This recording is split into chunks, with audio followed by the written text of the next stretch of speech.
Hi, my name is May Palakpak, creator of Fully Housewife, The Wiser Years. Welcome to my homeschool podcast. In this podcast, my husband Jay and I will be talking about our lifestyle and our journey as a homeschooling family here in the Philippines. We will be talking about what we do and what we do not do, and how we raise and educate our 3 children who happen to be creatives and artists. We will be talking about our wins, our losses, and our mistakes. And we will also be talking to other seasoned homeschooling families to give you a better picture.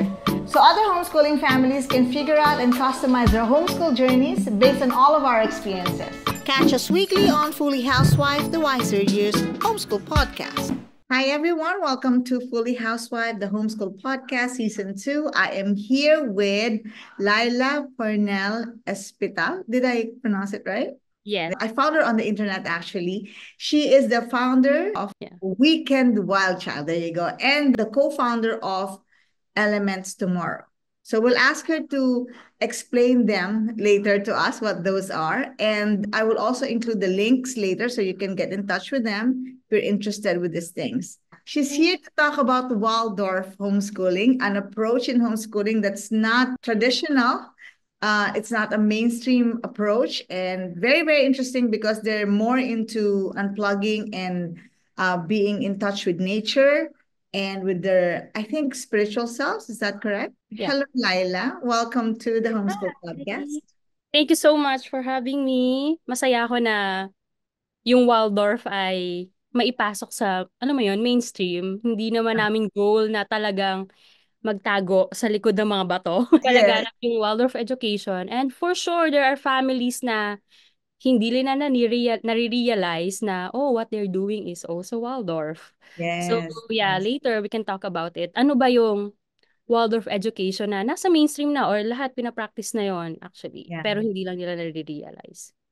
So why Yeah. don't you tell us more about Waldorf homeschooling? Kasi ako talaga yung sinabi ko, that's all I know. So why don't Mhm. you orient us better with what Waldorf approaches? Yeah, okay.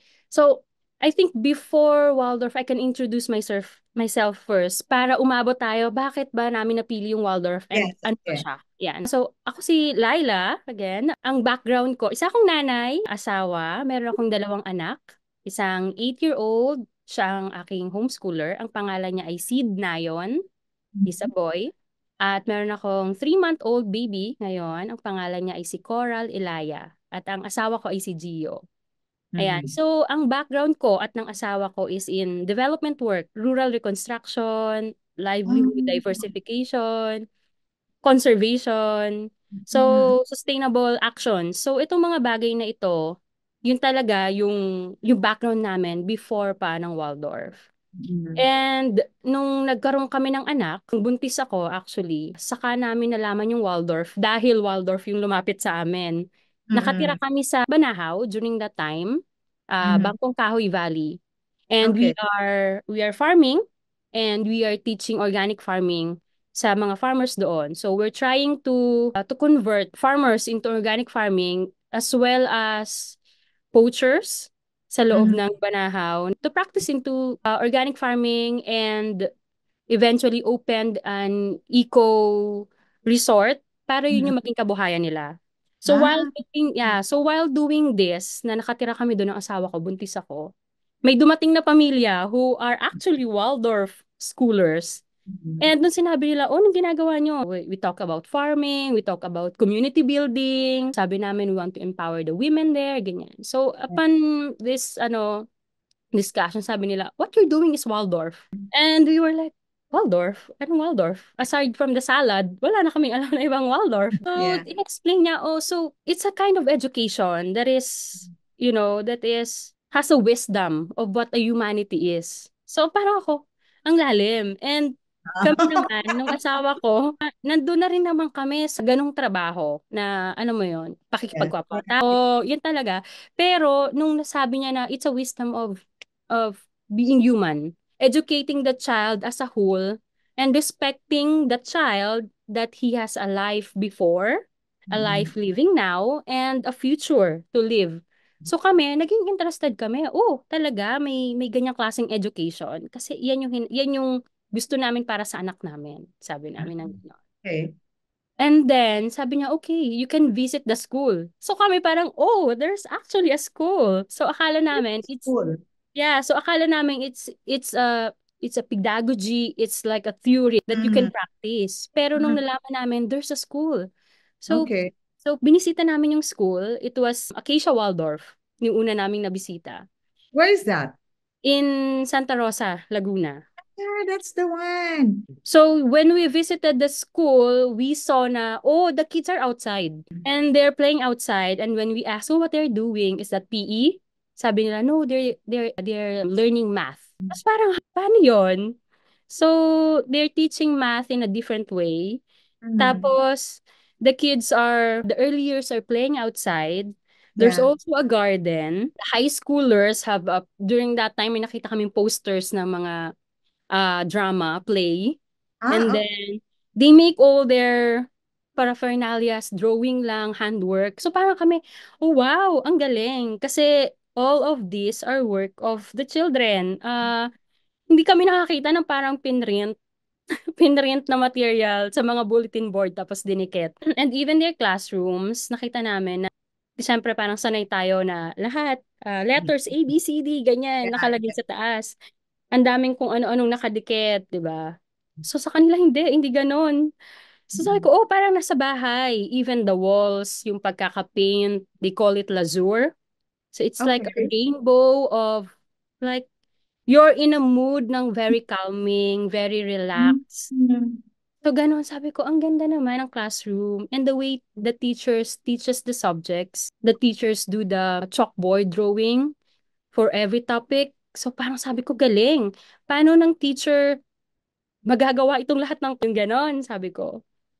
So we were so amazed and after that, nag-research na ako. What is this? Nasaan to sa Pilipinas? Sino yung mga nagpa-practice nito? And then I learned na meron, nga, so yun nga, aside from Laguna, there's Manila Waldorf. So they are Ah, the pioneer dito. in Timberland. And Mm. then there's, what else? There's one in Iloilo, in Davao, Mhm. in Batangas. Bago lang yata yung Batangas. Okay. Few years pa lang. And then, meron din mga bago. In Quezon City, there's Colisco and there's Isidlan. And marami ring mga nagsulputan na rin ng mga parang co-ops. Okay.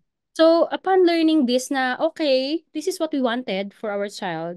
And also very fitting for our family kasi same philosophy, same goals, Yes, yes. nakikita namin. Same So, lives.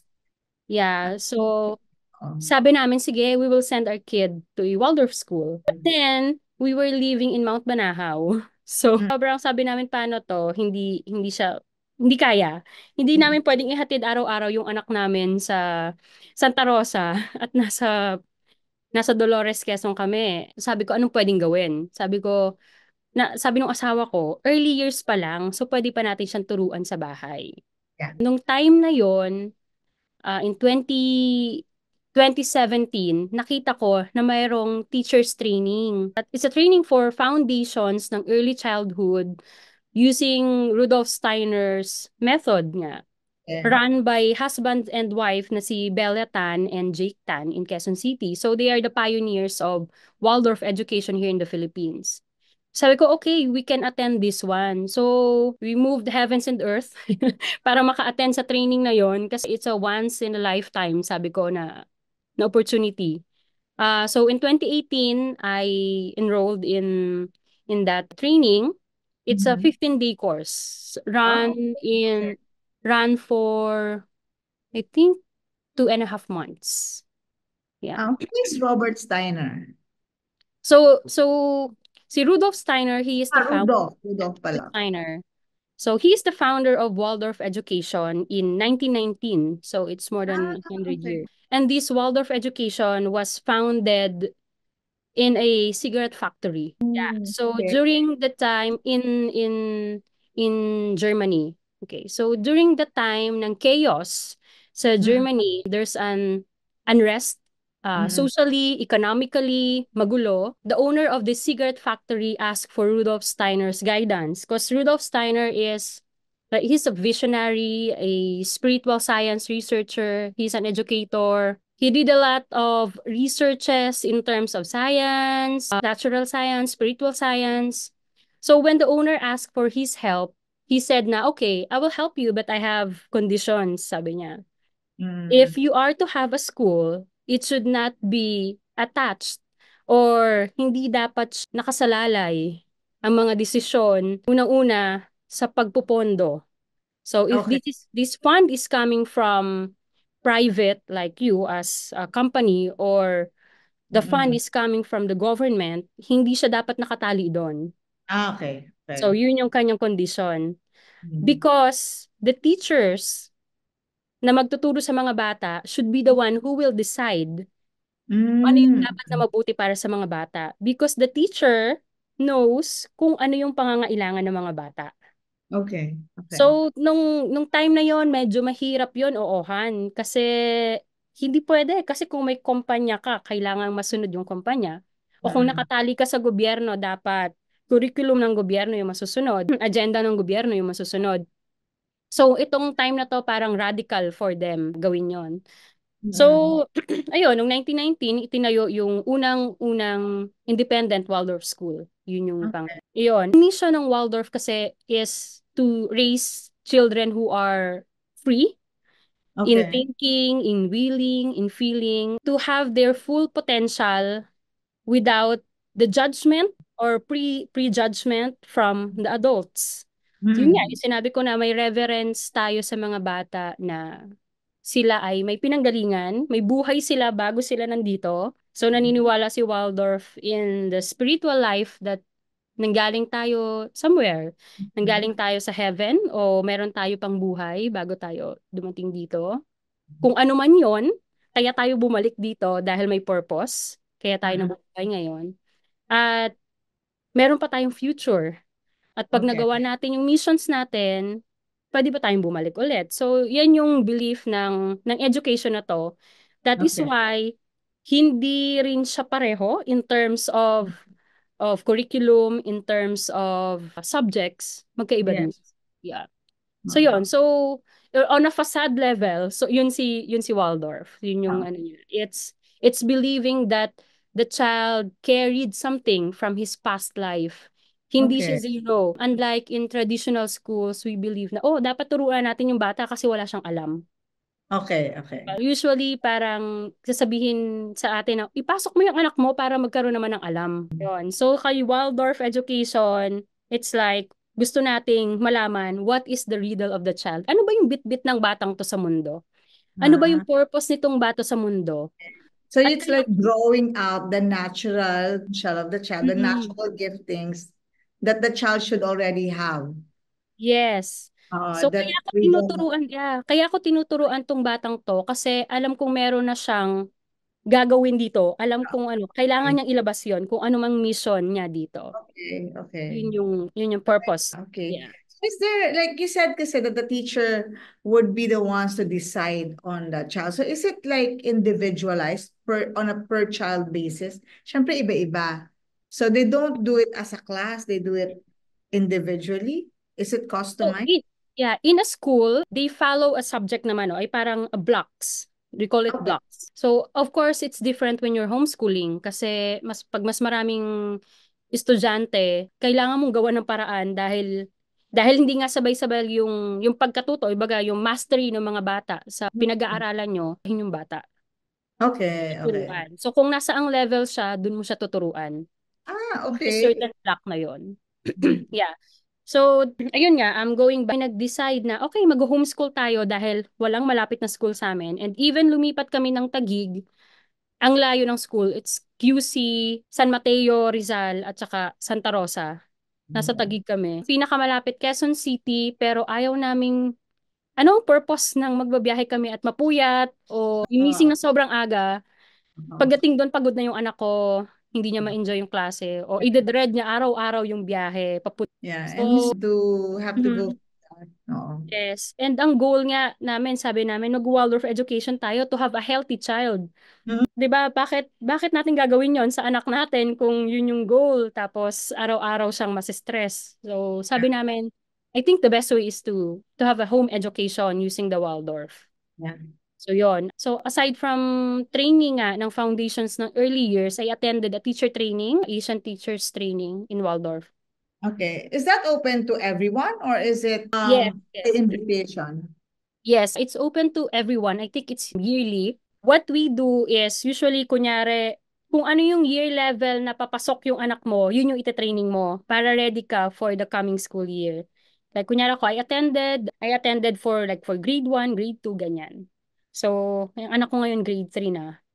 Yon. So for clarification, are you affiliated to any provider or are you doing it on your own? We have a curriculum provider. It's called Waldorf Okay. Essentials. We used to have a local provider, but then it doesn't fit in our family Yeah. life. Yeah, so we have to find a way na fit siya dun sa family life kasi, or else what's Mm. the purpose of homeschooling? Dapat Yes. ano siya, dapat sync siya sa buhay namin Yes. naming lahat. Yes. I agree. Respect. 'Di Yes. ba? Oh, kasi Hindi siya yung explorers kami actually. We're not doing Waldorf.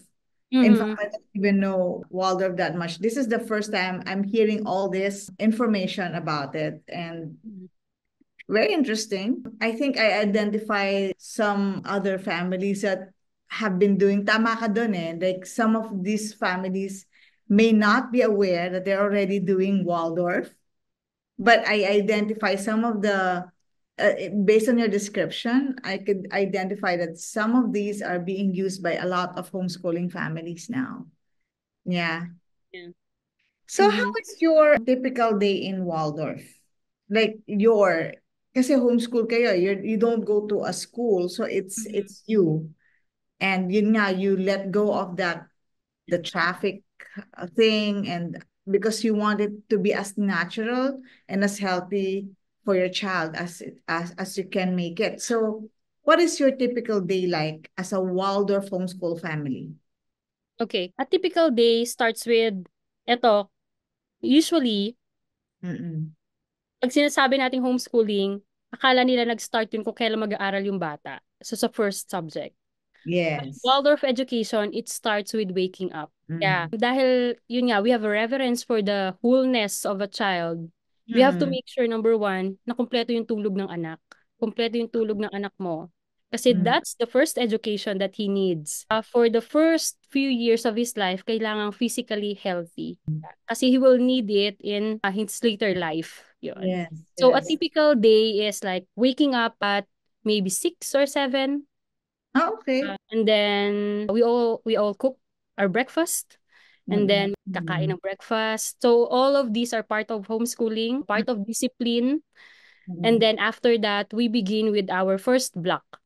So as a subject is not English, science, math. Okay. So yeah, it's in a block. A block is runs for 3 to 4 weeks. Mm-mm. So, and it consists of just one topic.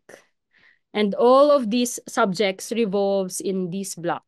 Okay, Mm-mm. so this block is 2 hours at most. Of course, kung grade 1, grade 2 yung anak mo, siguro mag-start ka ng 30 minutes hanggang 45 minutes, hanggang Mm-mm. tumatagal na. So right now, kami ay 2 hours for the first block.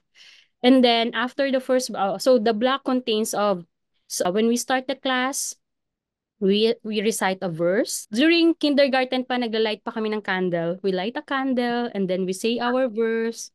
We sing Mm-mm. our morning songs and then we begin the class. So, by beginning the class, ganun din. I think sa kahit sa mga traditional, you review what you have learned from the past Ah, okay. days. So that's what we do also. We review the lesson and then we ask him what are the echoes of the night. So that means kung nakatulog ka, napag-aralan natin to, nakatulog ka ngayong gabi, Mm. kinabukasan, ano yung echoes of the night? Ano yung na-realize mo sa dream mo? Ano yung Ah, na-realize mo from this class that we haven't talked about yesterday? So he mm. will share something about it and then magugulat ka na, oh, okay. Like halimbawa, when your topic is about ano bang natapos na namin? Natapos na namin Noah's Ark. Okay. Yan. So, Noah's Ark. So, yung reading materials lang yung babasahin namin and then discuss namin. And then when I ask him, what are your echoes of the night? So, syempre, mag-share siya ng what he observed.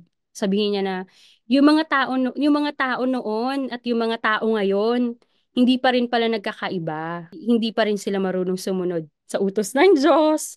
Nagkakasala pa rin yung mga tao kahit na kahit na nangyari lahat ng to. So Yeah.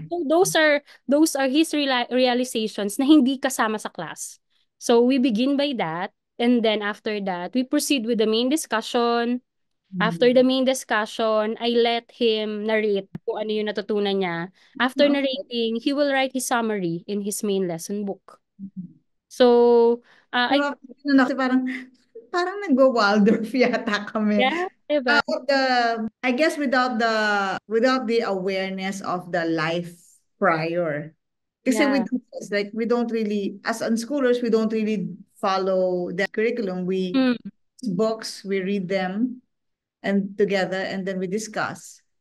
Although I don't have the next day, the echoes of the night, which I think is very, very good to apply. So you'll know what they have retained and what if they have been reflecting on it. yes, yes. Oh, Mm-mm. that's good. And then hindi natin sila pinipilit. Kasi usually, di ba, when we read story, after we read the story, we ask the children, what is the moral of the story? Right Mm, after, di ba? yeah, yeah. But then they don't have the time to digest the story yet. Ay, 'Di ba? So when they sleep on it, the following day, akala mo nakalimutan na nila, meron pa palang na-retain, tas may bagong dumating sa kanilang ideas. So yon. So, my question is kasi 'di ba we're heavily ano, right? mhm. So how do you balance that? Are you preparing your child for transitioning to traditional or mainstream school in the future, or is it going to be Waldorf all the way? Medyo na fast forward ako kasi Mhm. kasi 'di ba yung block, yun yung pinag-aaralan niya. That's what you study for every day. So you just follow that and you don't go beyond it. We do go beyond it. So there's a Okay. block. Yeah. So there's a block. So that is the specialized subject, kumbaga. Okay, okay. So the languages, the math, the science revolve Integrate. around it. Yeah, Mm, it's in that. And okay. then in the afternoon, kasi yun yung wala sa Waldorf kasi is you have to localize it. Okay. You have to localize it kasi it has a world view, Okay. 'di ba? Point of view. Ngayon, syempre ako, ayaw ko namang mawalan siya ng identity as a Filipino. Ayaw naming mawala yun sa kanya. So tuwing hapon, we have a particular subject, like we have Araling Panlipunan na kami Okay. tao ay nagtuturo, na Mm-mm. para may focus, we have Filipino and Araling Panlipunan na doon namin sa hapon tinuturo. And Okay. then also there are subjects na hindi namin kayang ituro, like Mm-mm. foreign language. Okay. Okay. Foreign language, and also there are specialized arts like kunyari drama that needs a group na kung Okay. Okay. schooler wala ka nun. So we join different ano din, Or workshops. Yan. co-ops and So okay. yeah, so in preparation naman for as you said, yung sa DepEd ganon, kami we take kasi each year na we decide each year. Okay. So example, during kindergarten, magi-grade 1, sabi namin, kasi that time, lilipat na kami nandito sa Taguig eh. Okay. So sabi ko, ano, gusto mo ba? Kayanin ba natin na ano, na, na magbiyahe na lang para maka-attend siya ng grade 1? So nung Okay. tinanong namin yung anak namin, nakapag-sit-in naman siya, and not even Waldorf, nakapag-sit-in din siya sa mga traditional schools. Ayaw, Mm. ayaw, Ayun. ayaw niya. Kasi Yeah. nakita niya na mas masaya yung klase namin kesa dun Oo sa nga. teaching. That's true. Yeah, Yeah. so nung sinabi niya na okay, hindi pa. So Mm. okay, mag-grade 1 tayo, homeschool. And then Okay. after grade 1, tinanong ulit namin siya, okay, for grade 2, gusto mo bang homeschool pa rin o gusto mong mag-grade 2 na? And then his friends also are in traditional schools, some are in progressive schools. So sabi ko, gusto mo maging kaklase si ganito, si ganyan, para sabay kayo. Ayaw niya. Okay, so ngayon nasa grade 3 kami. So sabi namin hindi naman kami tagapagturo lang. Siya yung masusunod kung gusto niyang mag-trad na, 'di ba? Or So bumalik na this, sa no, school. you can say that this is child-led educational approach or In a way, it's a included. yes, no. Yeah, it's a Yeah. balance. It's Included in the decision. Ah, yes. Kasi the classes naman are not child-led. When we say it's not child-led, kasi hindi namin siya pinapabayaan na yun lang. Kami mag-asawa, meron din kami nung parang, okay, this is the goal.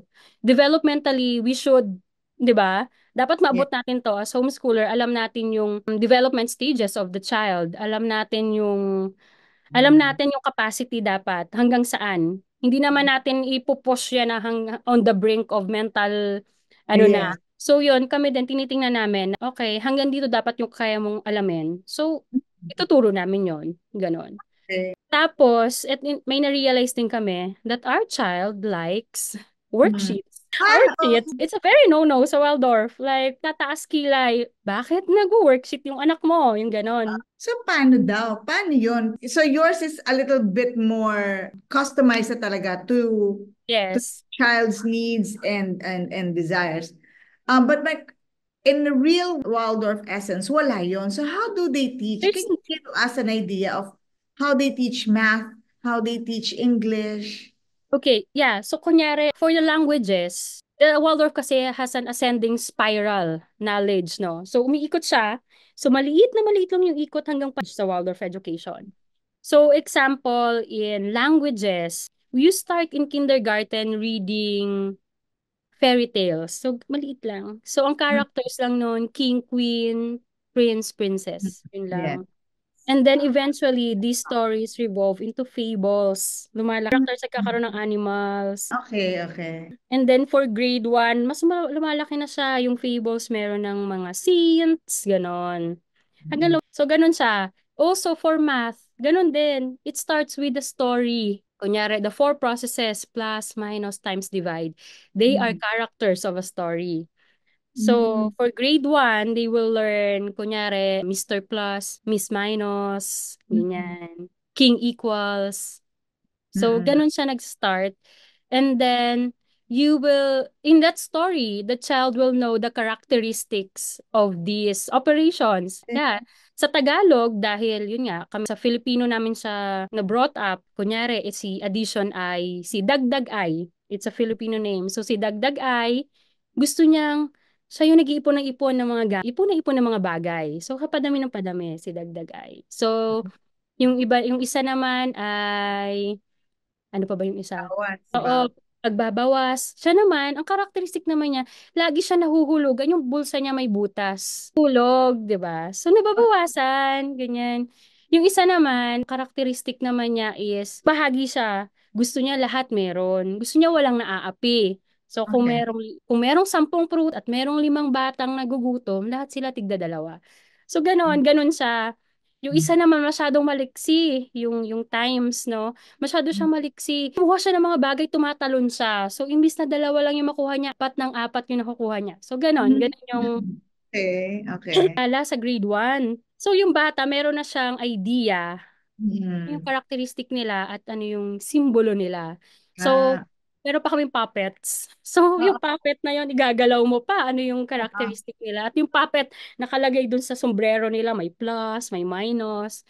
Kaya pag Mm. nag-search ka ng Waldorf Math, makikita mo mga gnomes, mga Ah, duwende na may sombrero na may plus, okay, minus. okay. Yeah, Ah, so ganun siya pinapakilala. Art ang kanyang foundation sa lahat. So ito ay mga kwento, drawing, pictures, 'yon. So pagdating ng grade 2, kilala na ng bata yung kung ano yung karakteristik. Pagdating ng grade 2, kwento pa rin. So yung mm. kwento, dun kayo ngayon, kunyari, may isang bata na meron siyang 10 prutas, itong mga prutas na ito, idadalhin niya sa ganito para bigyan sila. At ilang prutas kaya ang ibibigay niya sa mga kalaro niya. So ganun pa rin siya. Yung sabi nating word problem, sentence problem sa math, ito ay buong kwento sa Waldorf. Oh, okay. Yun. Tapos ngayon, pagdating sa grade 3, dito pa lang ng bata, sinusulat talaga na Mm. 10 minus. Okay. Oh, yung place value, ano yung hundreds, ano yung tens, ano yung ones, dito pa lang sa grade 3. Ano tong purpose nun? Bakit kailangan hintayin pa na ganun ka layo bago pa? Ganun kalayo yung pag-ikot niya, no? Na madagdagan siya. So, ang sabi dito is para hindi ang bata ma-strain. Ah, okay, okay. Kasi ang vertical, kasi tayo sa elementary noon, dire-diretso yan. Pag nag-math bukas, yung kasunod agad, yung kasunod. Pag umabsent ka, may nakalimutan ka, Yes. That's, di ba?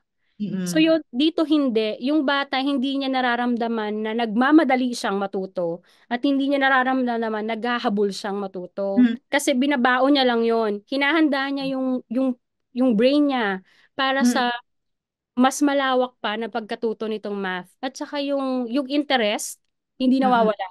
Walang Mm. pagkasawa. Hindi sila nasasawa.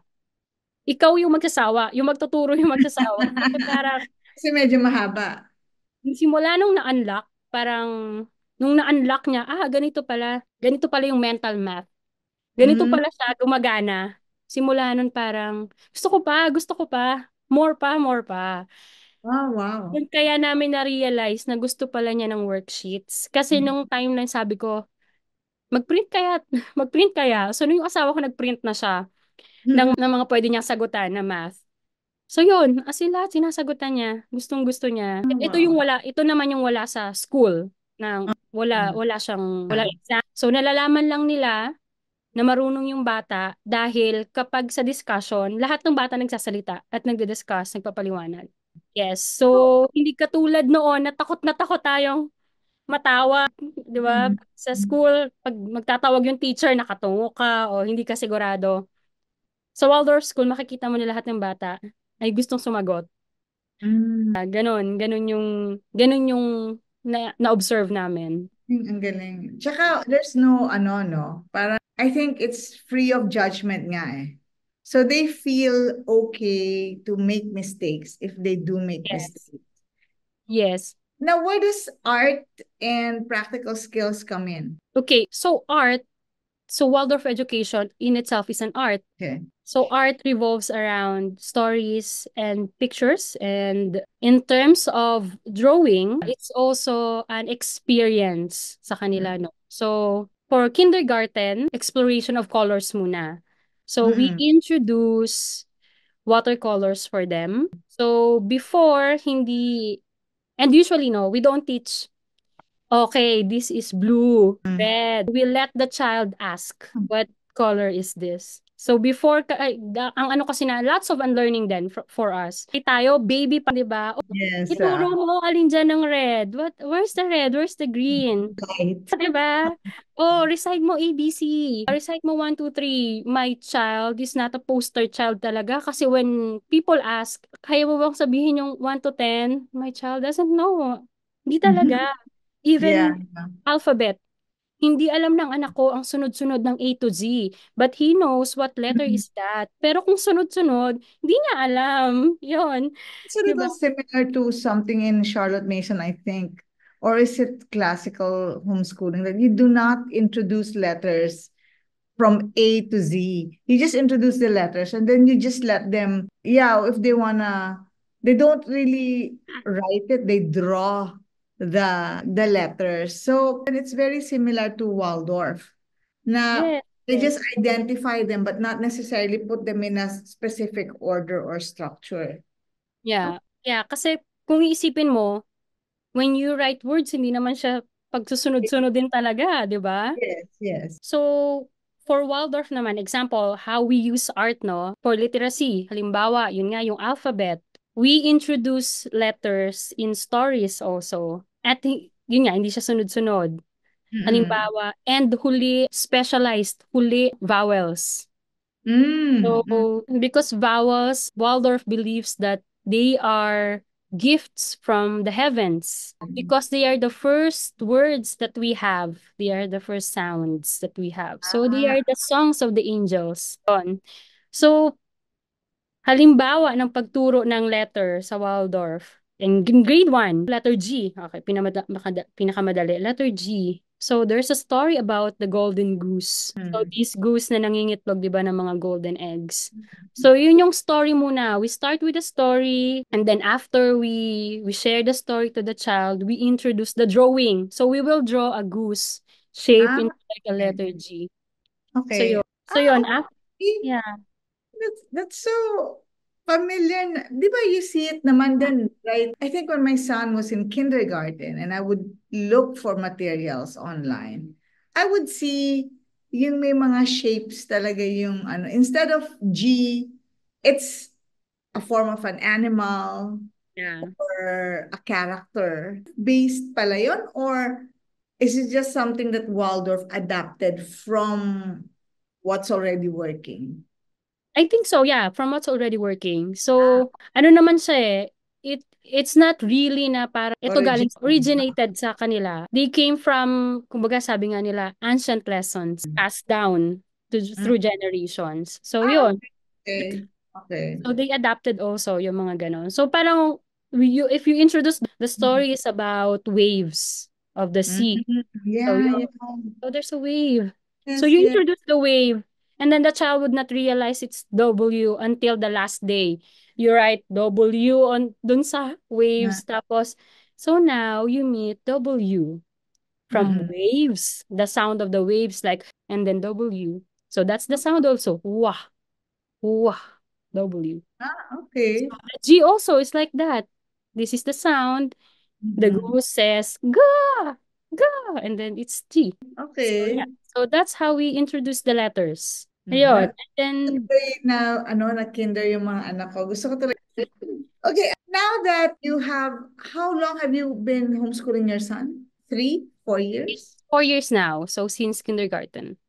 If you compare him to your childhood education, how do you see the growth and the progress of your child compared to how it was for you and your husband? For you na lang, ikaw you have no background. It was a little different. I think we were brought up to be really competitive in school. Okay, okay. To the brink of mental exhaustion. Diba? Oo, Like, traditional Filipino yan. yeah, kung hindi ka uuwi na hindi perfect yan. Parang ganon. Ah, Or, pag pumasok ka, ang bilin sa'yo lagi is, huwag mo ipapahiya yung nanay at tatay mo sa paaralan. So, dapat talagang magaling ka. At, oo. at kahit sa klase, Mm-mm. babanggitin pa ng teacher, ang mga pinakamagagaling magbasa sa klase, Yes, that's right. top quarter. Mm-mm, Kung mm-mm. talagang ikaw naman, gustong-gusto mong mapabilang doon. Validation at ang validation sa bilang estudyante, mag-aaral, ayun, na kung hindi ka pumapasok sa top 10, top 20, ay wala kang natututunan o hindi ka magaling. So, I think yun yung pagkakaiba. Ngayon, homeschooling kami at may Waldorf education. Mas yung anak ko, iba yung tingin niya sa sarili niya. Yung validation ay hindi nanggagaling sa amin. Yeah. Mm-mm. Kailangan mong gawin to para maging ganito ka. Yung Yes. ganon. So, oo. So, ito lang parang ano siya, ginagawa mo to dahil tao ka at nag-evolve ka at Mm-mm. kakailanganin mo to in the future, kaya ginagawa mo to. You have a mission to fulfill, kaya ginagawa mo ito. At yun yung Ah. pakiramdam niya. Ang pagkakaiba din siguro noon ay ang daming subjects. Ang daming Mm-mm. subjects talaga. Yes. Oo. Di ba? Yes. Maghapon, although syempre galing naman akong probinsya at maganda yung school, malawak, pero Mm-mm. marami pa rin talagang subjects. Ang bigat ng bag ko, honestly. Mm, Nasisira nga yung stroller ko nung time na yun eh. ang daming libro, di ba? Subject pa. Meron pang ano, subjects na, di ba? They have 2 books for just one subject. Science Ito, has 3. You have uh the textbook, and then you have the workbook, and then you have, ano pa, yung laboratory book. yes, ang Wala dami. pa yung notebook. Wala pang notebook, even yung English mo, iba yung reading sa writing. Yes, yes, yes. Diba? And spelling, separate. The separate ba sa'yo? Spelling pa. Oh. Yes, kaya sabi ko, dami talaga. Tapos Mhm. yung notebooks per subject, ang dami. May composition, may diary, may writing notebook. So ngayon, parang iba talaga sa kanya kasi one block, yung block, nandun na yung science, language, yung math, ganyan. So isa lang yung main lesson book niya. Can you like cite an example of how those are all integrated into one, the science, the math, and then the English in just one lesson? Okay, so example, so for a block of Old Testament kasi, kunyari, yun yung block, Old Testament, and the topic is Noah's Ark. Okay. So the languages are the stories, di ba? So we'll read the stories there, and then after that, I'll teach him the grammar.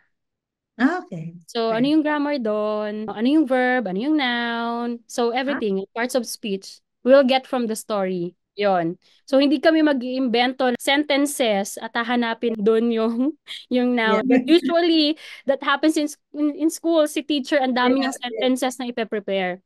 'Di ba? Oo. So Okay. very natural for every line of the sentences sa story ni Mm-mm. Noah, Mm-mm. we can get, okay, sabihin ko sa kanya, okay, can you color, o can you get the color blue and then color all the nouns sa story? So, yun lang gagawin niya. Lahat ng nouns. So, ang dami. Makikita mo sa story, ang dami. Pag sa red naman, lahat ng verb, red. Check mo, may pronouns na ba noon? Lahat Mm, ng adverb, ganyan. So, yun, alam niya na agad. So, in that story alone, may grammar na, may language na. And mm, then, for the math, right now, we are in measurements. Kasi for the math, halimbawa, nag-build si Noah ng ark. So, in the ah, story, it was said there sa Bible that mm, Noah built ganito yung sukat, like yes. 300 cubits. Yung mga sinaunang sukat pa. Mm, So mm, now, my child will, yun, susukatin niya. mm. Yung, gaano kalaki yung ark.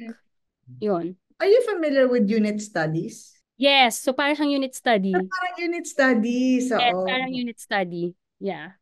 Kasi I remember when I was starting out in homeschooling and we attended this sort of conference, not really, but a get together of many different homeschoolers. That was the first time I heard about unit studies. And kaya na-remind ako is because you're talking about the Old Testament, which is the Bible. All the topics are all integrated within Bible stories. So it's a lot like unit Yeah, studies. it's like unit study. Yo. Galing. Does it challenge you? Kasi I was just editing a previous interview and she was talking about patience. So syempre, I think in my impression of the Waldorf is medyo chill, right? So how about you as a mom? Are there days when you feel challenged?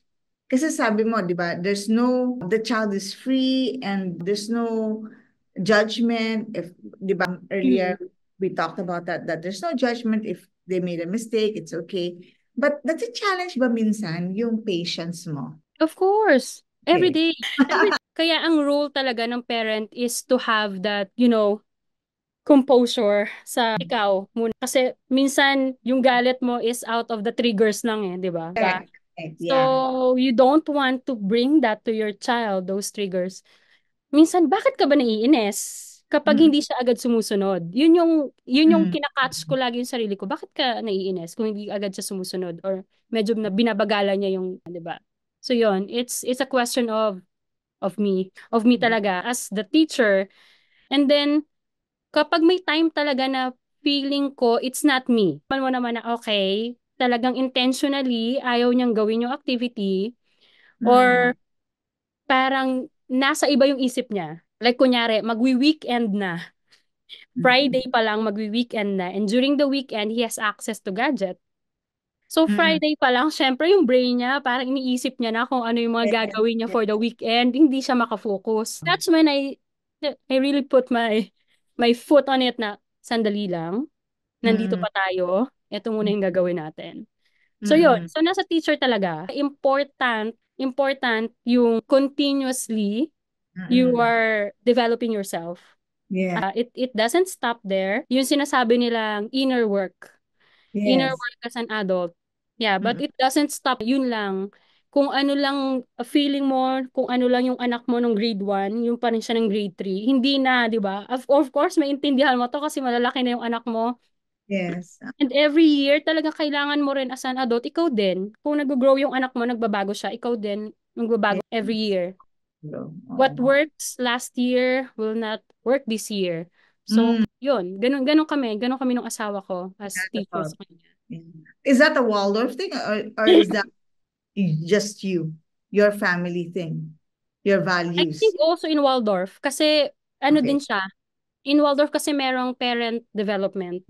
Okay, so because I told you nga earlier, I don't really know much about Waldorf, but I did read that there's heavy emphasis on mythology. If I were a Christian with strong convictions, kasi di ba, we have Christians who are much more strongly connected to their Christian upbringing. Mhm. So how do you think you can put that together? What is the value of mythology in this approach, by the way? Okay, si mythology kasi is part of their blocks. And every year no, like kunyari for grade 5, dyan pa papasok. Grade 4. Grade 4 Hmm. kasi is the Norse mythology. And then Okay. grade 5 is Greek mythology. So right now kami ay nasa Hebrews o Old Okay. Testament. And then Every year nagbabago yan. Grade 6, I think, Hinduism, grade 7, Okay, so it's an introduction Islam. of Yes. God's beliefs. Okay. Mhm. Okay. So, dito naman, sabi na, nung tinanong ko rin to, no, during our training in Waldorf Education, how do we deal with these things that you have different belief and Hmm. you have to teach these things to your child? Ang sagot ng mentor, ng trainer, ng mentor is, lalong, lalo kang mapapalapit dun sa belief mo. Yes. Kasi, the more you discuss Mm. different religions, the Mm. more you discover your own. Ay, Yeah. may pagkakapareho pala kami. Ay, iba kami dito. Ay, naniniwala sila na ganito. Kami, ito Mm. yung belief namin.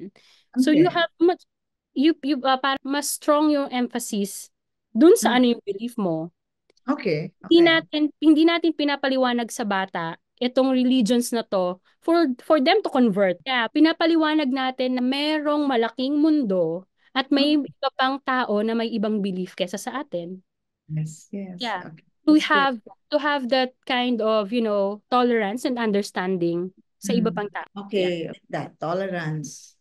That's a that's something that's yeah, I think also with the unschooling, I don't know about the other unschooling parents, but for us, we are a little bit more liberal in exposing our children to different lifestyles and different Yeah. beliefs Mhm. simply because of that, because of that, that we know that it is a bigger world out there and they will meet people of a different faith and Yes. different way of living. So they need to be able to, I guess for us, they need to be able to hold fast to what they believe despite being surrounded by others with a different beliefs and how Yes. to coexist with Yes. these people in peace.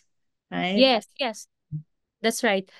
Tapos sinasabi din namin sa kanya na what we're teaching you right now, like example, we are Catholic, what we're teaching you right now might not be what Mm. you wanted in the future. Di naman mo naman i-impose na porke tinuro ko to sa'yo, ito ka na habang buhay. There will come a time that you will decide for yourself and That's ito right. yung gusto mo. Diba? Yes. Kasi kami ding halimbawa ako, yeah, we were raised as Catholics and I explored a lot of religions. Okay, Like okay. attend the different religions Mm-mm. dahil naghahanap ako, ano ba yung gusto ko? Ano ba yung para saan ba ako fit? Yung ganun, diba? And then yun, nung adult na ako, na-realize ko, okay, I wanna be a Catholic. Parang ganun. Ganun din, sabi ko sa kanya, sabi namin, baka ikaw rin paglaki mo, maghanap ka. Mas Yes. maganda na yung in-expose namin sa'yo, na ipaliwanag sa'yo habang bata ka. And then, Mm. para pag adult ka, kung gusto mo explore yun, then Yeah. go for it. Yeah. Okay. How about the outdoor? So you were farming back then, right? Now you have a ground. You said you have like space in front of you. Do you still farm? Yeah, Ah, like yes. you organic farming, right? Yes, we teach us organic farming sa Bangkok Kahoy Valley. And then, it was now an how do you call that? What do you call it? Ecotourism site. Okay, okay. So that's where we also do our camp in weekend Mm. rounds. But right now, after we lived there for 8 years, Mm-mm. and then after that, we eventually have to let it go. Mm-mm. Kasi, 'di ba, the growth naman, you will see the growth of the people when you let them go and have their have their own decisions. Mm-mm. So we eventually have to let go of the community to see kung kaya na nila. And then kaya na nila. So they run the place, they farm of their own, kaya na nila magbenta ng products nila. They run the whole campsite. So Mm-mm. yun, after that, bumalik kami dito sa Taguig. But now my husband is still farming and he does mushroom farming. Okay. So hindi nga lang siya sa lupa, pero still Mm. farming, yeah. Yeah, yeah. So do you involve your child in this? Is it part of your outdoor activity? Yes, mm. So he is part of Weekend Wild Child also. So a lot Okay. of weekend gatherings, activities involve yung anak ko. So nag-start naman talaga kasi yung Weekend Wild Child because of him. Post ako sa Facebook and Instagram ng Mm-mm. ordinary life na hindi pala ordinary life sa iba. Yun. Mm-mm. So, our friends found out, uy, ang ganda ng place nyo. Parang ang ganda ng laruan ng anak mo. So wide. Ang daming Mm-mm. trees, ang lawak ng grass. Pwede, and then sinabi na, pwede ba kami pumunta? Pwede bang makipaglaro? Mm-mm. So, we started to accept friends na, okay, you stay overnight, you stay at our house. Hanggang, Mm-mm. okay, 2 families staying in our house. Hanggang, wait lang, 5 families staying in our house. Ang sabi nila, Okay. can we do this regularly? Can you do it na ano na program? Kasi sabi din namin, if you go up here, you have to bring your own supplies. Pumupunta kami sa downtown once a Mm. week and then it's a 35 to 40 minute drive. Malayo kami sa town, really remote. Remote Mm. kami. Ganon kalayo. Tapos, 17 kilometers kami dun sa pinaka-town. But then, walang palengke. Alam mo yon yung palengke talagang makakapili ka ng mga gusto mo. So, Mm. babiyahe pa kami hanggang San Pablo para doon kami mamili. So, sabi namin, kapag meron na kaming 3 families, 5 families in our house staying overnight, the supply for the whole 2 weeks, ubos. It was, Sabi yeah. namin, I think it's not sustainable for us. It's happy for you guys, but not sustainable for us. Yes, yes. It's So, hard. so the Weekend Wild Child is now a co-op. Is it a co-op or is it a paid program? It's a paid program. It's a program offering. Yeah. Okay. And then yeah, so after that mga families coming in, friends of a friend hanggang hindi na namin kilala. Kami yung friendly friend. So hindi na namin kilala tong mga to. But then we like visitors. We like to host people. So sabi namin, okay, kami yun, ganyan. Punta lang kayo dito anytime you want. Until such time na sabi nila, we want to do it regularly. You wanna come? Would you like to serve meals? And Mm. then, magturo. Kasi when we stay in our house, we teach them how to, okay, this is how we compost. We don't Mm. throw things here. This is how we compost. This is Yeah. how we process food. We live in a farm, so what we harvested, sabi namin, walang nasasayang. Either we preserve or we Mm. make jam. So, Mm. so nothing go to waste. So, natututo sila. So sabi nila, when we join your program, sana may ganito for the Mm. parents to learn and then for the kids to play. Yeah, So yeah. yeah, so yun, eventually, it became a program. And then when I attended nga the Waldorf. foundations, teacher training, parang nabuo lang siya.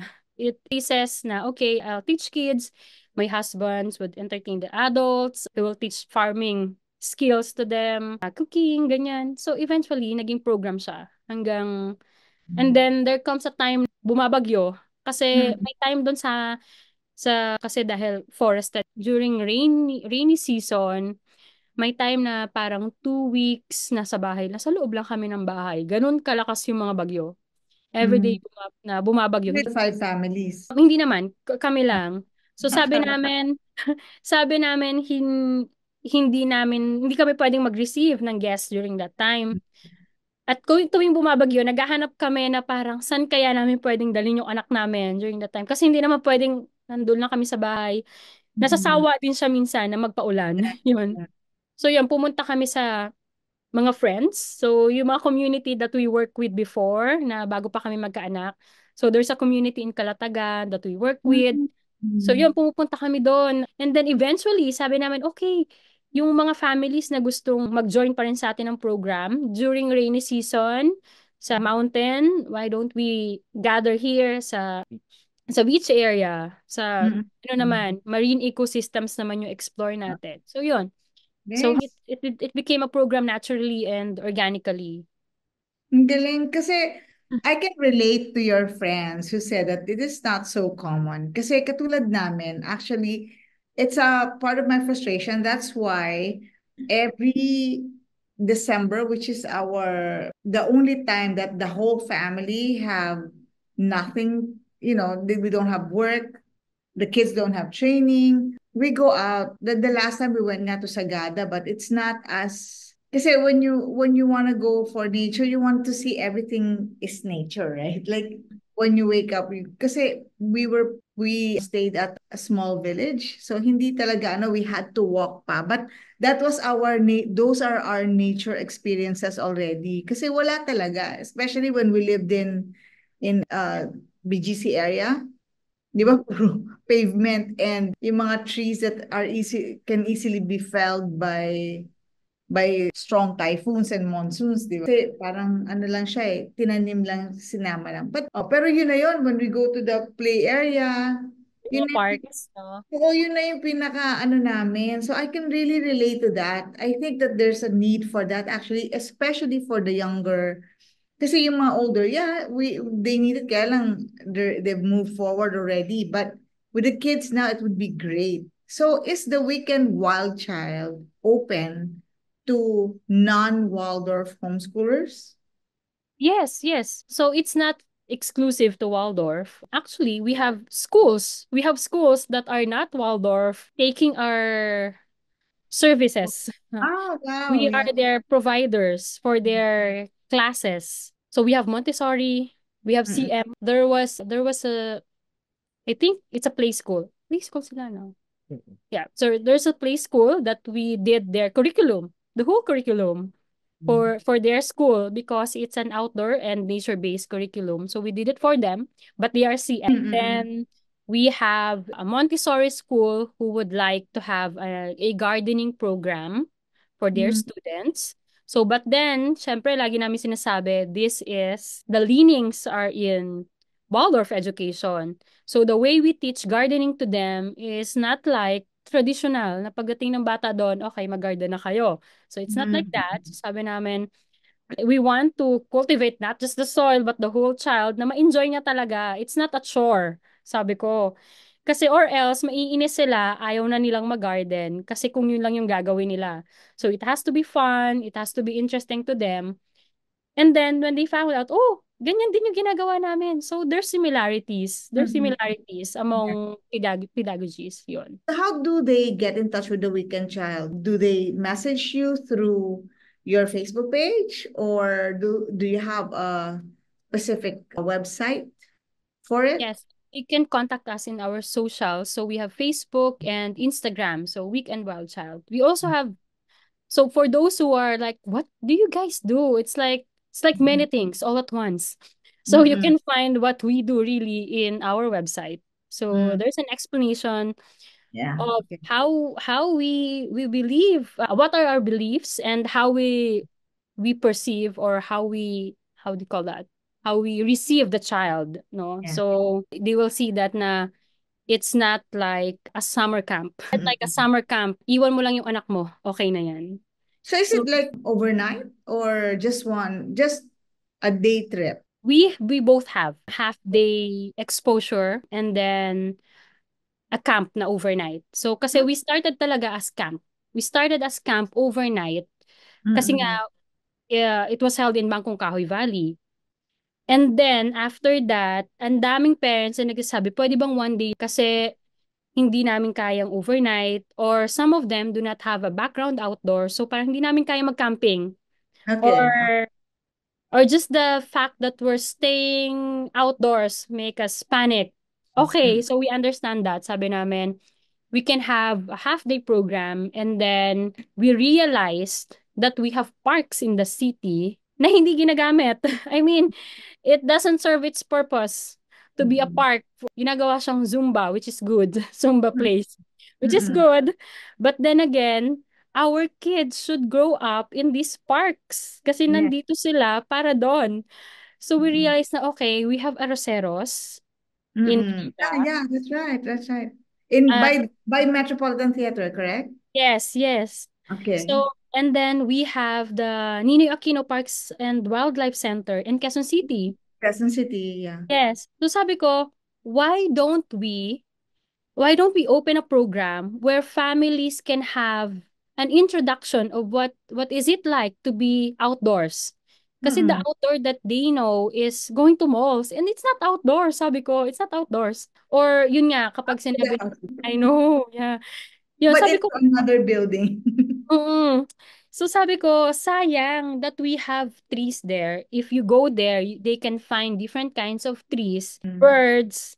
And then in Ninoy Aquino Parks and Wildlife, there's actually a rescue center where they can find different kinds of animals. We have Philippine eagle there. So yung mga families na taga Quezon City mismo, taga Manila na mismo, ay, may ganito pala dito. So, yun yung ano nila. Sabi ko, the next time na that you can join Weekend Wild Child for the first time and that's okay. And after that, sabi ko, kahit hindi na kayo mag-join kasi nagkaroon na kayo ng experience, you can regularly visit this.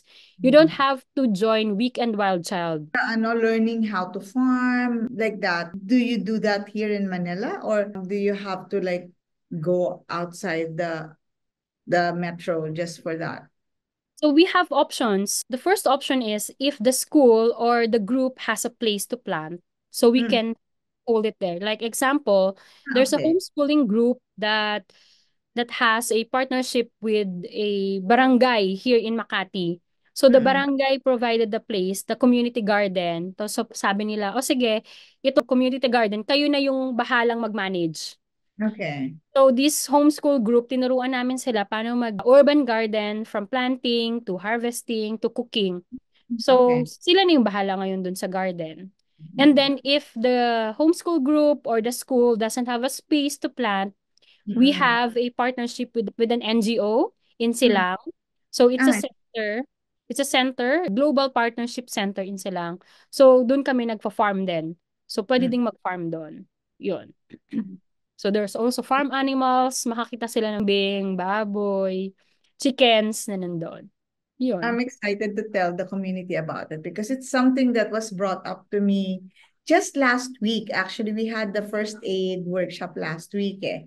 And before they left, like a couple of them asked me, like, are we having tree planting or any tree planting lang talaga yung sinabi nila? Because they really want to get into that sustainable living and being able to help the environment and all that. So I think I'm going to inform them about your program. So, and for those who are listening, the links to the pages for the Weekend Child and Elements of Tomorrow will be in the show notes. So just Mm. check it there if you want to get in touch with Laila. So my last question now is, for those who are considering Waldorf, but they're scared. Kasi dito sa Pilipinas, medyo nakakatakot ang radical homeschooling. You know, like homeschooling, it's pangalang, ang dami natatakot eh, di ba? All the more if you go against the grain. Like you do something that's not mainstream, that's not dep ed mandated. So what would you advise these families? Okay. Hmm. Honestly, it is really hard. Hmm. No? Personally kami, Waldorf, it's not mainstream. Yeah. And to go independent also, like independent, we are not connected to any schools offering Waldorf education here in the Philippines. Okay. Okay. Is really nasa dulo na kami ng spectrum, kumbaga. But then, you have to find your why. Why are you doing this? If you are doing this because you believe that this is fitting for what your child needs, what Mhm. your family needs, then go for it. If you are scared because do you think that people will judge you, or especially your family members, because we get it a lot. We get it a lot. We get it a lot, but then you have to you have to be firm and show that this is what the child needs. If they can see na your child is showing, a good response to what you're teaching. Like example, in terms of traditional schooling, we are behind.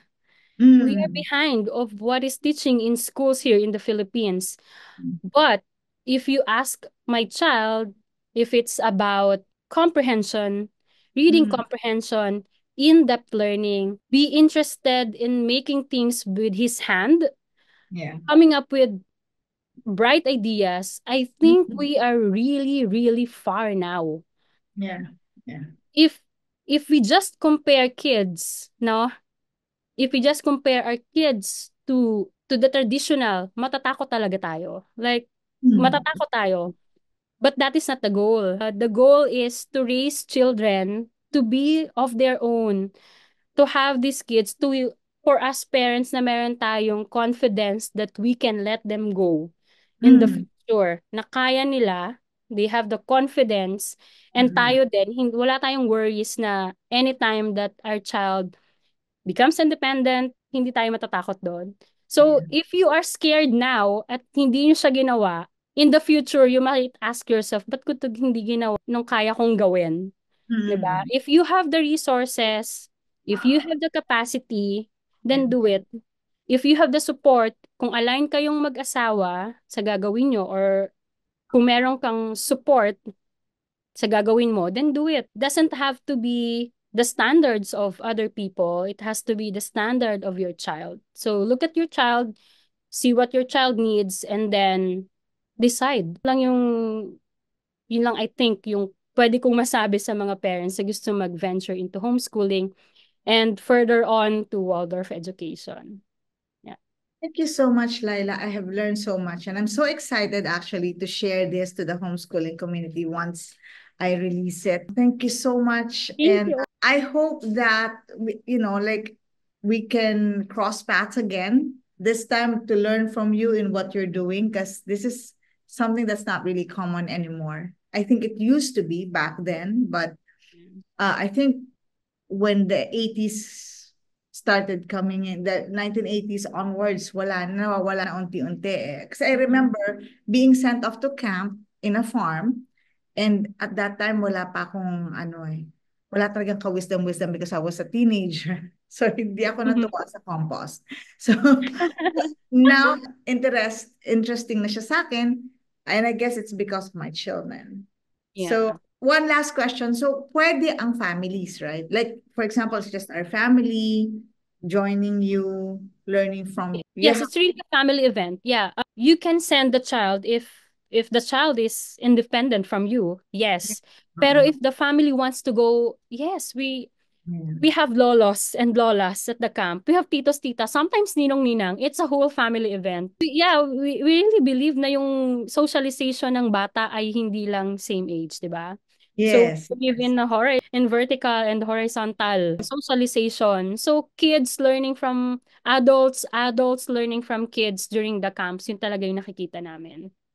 So yeah, so it's a family event. There's so much to learn from this podcast, and I hope that families who are still looking into homeschooling and those who are already in homeschooling, but the approach or method that they're using is not working for them at the moment, maybe they can look into Waldorf and see if this is the right fit for them. Once again, thank you, Laila. Thank you so much.